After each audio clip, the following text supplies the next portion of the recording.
বন্ধুরা, আজকে আমি একটা রেসিপি করছি ডিম দিয়ে আলু দিয়ে।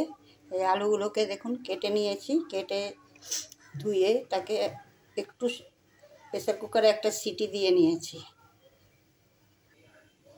ডিম ছুলে নিয়েছি, মানে 8টা ডিম আছে, সিদ্ধ করে ছুলে নিয়েছি। কড়াতে পেঁয়াজ দিয়েছি, এখানে 3টে বড় বড় পেঁয়াজ আছে, এর মধ্যে একে একে আমি সব দেব। আলুগুলো দিয়ে দিলাম, এখানে সর্ষের তেল দিয়ে দিলাম, একটু চিনি দিলাম, নুন দিলাম,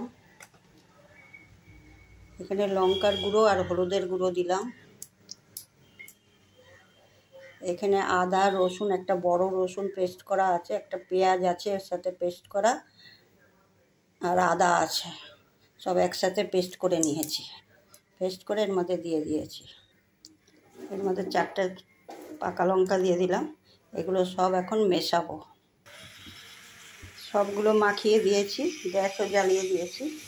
আমি এর উপরে সব ডিমগুলো দিয়ে দিব একে একে।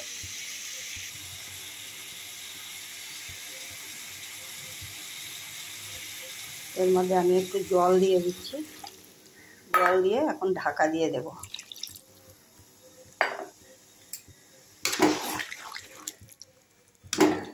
সব মাখিয়ে চুকিয়ে বসিয়ে দিলাম ডিম। এই ডিমটা খেতে যা টেস্ট হয়, না খেলে বুঝতেই পারবেন না, না বানালে। এখন আর মাংস আর মাছ কোনো দিকেই তাকাবেন না, সবাই এই ডিমের দিকেই তাকাবেন। দেখুন ডিম আলু হয়ে গেছে, এখন আমি এটাকে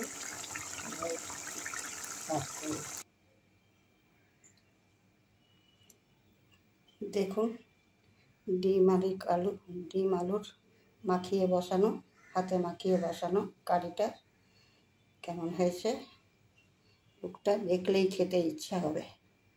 এমনি করে একবার বানিয়ে খাবেন, দেখবেন খুব টেস্টি হয় খেতে। ডিমগুলো দেখেছেন, আমি একটু কাচিয়ে কাচিয়ে দিয়েছি চামচ দিয়ে, যাতে ওর মধ্যে মশলাগুলো ঢোকে। ওই জন্য ডিমগুলোকে একটুখানি এরকম করে চামচ দিয়ে চিড়ে চিড়ে দেবেন।